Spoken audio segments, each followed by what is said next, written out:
ഞാൻ ആദ്യമായിട്ടാണ് ദൈവങ്ങൾക്ക് വേണ്ടിയുള്ള ഉടയാട തയ്ക്കുന്നത്. എനിക്കാണെങ്കിൽ അങ്ങനെ വലിയ തയ്യലൊന്നും അറിയത്തില്ല കേട്ടോ. ഞാൻ വലിയ തയ്യക്കാരിയൊന്നും അല്ല. പക്ഷേ എന്തോ ദൈവങ്ങൾക്ക് വേണ്ടി ഞാനൊരു ഉടയാട തയ്ക്കാമെന്ന് തീരുമാനിച്ചു. അങ്ങനെ എനിക്ക് അച്ചായി 2 തുണി പീസുകളൊക്കെ കൊണ്ട് തന്നിട്ടുണ്ടായിരുന്നു കേട്ടോ. അപ്പം അതെല്ലാം നമ്മൾ കഴുകി വൃത്തിയാക്കി എടുത്ത് വെച്ചിട്ടാണ് ദൈവങ്ങൾക്ക് വേണ്ടി നമ്മൾ ഉടയാട തയ്ക്കുന്നത്. അപ്പോൾ ഇന്നലെ അച്ചായി എടുത്ത് പറഞ്ഞു, ഞാൻ തയ്ച്ചേക്കാം, അവിടെ കൊണ്ട് വെച്ചേക്ക്, എപ്പോഴെങ്കിലും ഞാൻ തയ്ച്ചു തരാം എന്നൊക്കെ പറഞ്ഞു കേട്ടോ. അങ്ങനെ പിന്നെ ഇന്നലെ അച്ചായി അമ്പലത്തിലേക്ക് വന്നപ്പോഴത്തേക്ക് സർപ്രൈസ് ആയിപ്പോയി കേട്ടോ. പിങ്കിമോൾ ഉടയാടയൊക്കെ തയ്ച്ചല്ലോ എന്നതായിരുന്നു അച്ചായിയുടെ ഒരു എക്സ്പ്രഷൻ കേട്ടോ.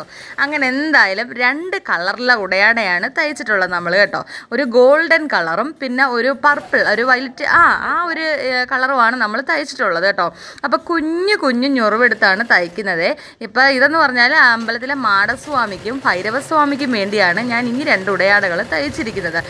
എല്ലാ മാസത്തിലും വെള്ളിയാഴ്ച നാളിൽ മാടസ്വാമിക്കും ഭൈരവസ്വാമിക്കും മാടനൂട്ടുണ്ടായിരിക്കും അച്ചായി നിൽക്കുന്ന ക്ഷേത്രത്തിൽ കേട്ടോ. അച്ചായി നിൽക്കുന്ന ക്ഷേത്രം ഏതെന്ന് ചോദിച്ചാൽ നമ്മുടെ കൊല്ലം ജില്ലയിൽ പട്ടത്താനത്ത് ശ്രീ കൊച്ചമ്മൻ നട അമ്പലത്തിലാണ് കേട്ടോ നിൽക്കുന്നത്. പട്ടത്താനം ശ്രീ മീനാക്ഷി അമ്മൻ കോവിൽ കൊച്ചമ്മൻ നട. കൂട്ടുകാരെ, ഞാൻ ആദ്യമായിട്ടാണ് ദൈവങ്ങൾക്ക് വേണ്ടിയുള്ള ഉടയാട തയ്ക്കുന്നത്. അതും എൻ്റെ അച്ചായി ജോലി ചെയ്യുന്ന ക്ഷേത്രത്തിലെ ദൈവങ്ങൾക്ക് വേണ്ടിയാണ് ഞാൻ ഈ ഉടയാട തയ്ച്ചിരിക്കുന്നത് കേട്ടോ.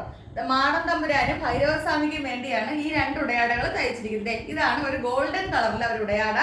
ഇനി അടുത്തെന്ന് പറഞ്ഞാൽ ഒരു എന്താ പറയണ്ട വൈലറ്റ് കളർ വരുന്ന ഒരു ഉടയാടയാണ് ഇത് കേട്ടോ. അപ്പൊ ഈ 2 ഉടയാടകളാണ് ഞാൻ ദൈവത്തിന് വേണ്ടി തയ്ച്ചിരിക്കുന്നത് കണ്ടോ. എന്തായാലും ഉടയാടകൾ 2 അച്ചായിക്ക് ഇഷ്ടമായി കേട്ടോ. വലിയ അലങ്കാരമൊന്നുമില്ല, എന്നാലും എന്നാലാവുന്ന രീതിയിൽ ചെയ്തു. നിങ്ങൾക്ക് ഇഷ്ടമായെങ്കിൽ പറയാൻ മടിക്കണ്ട.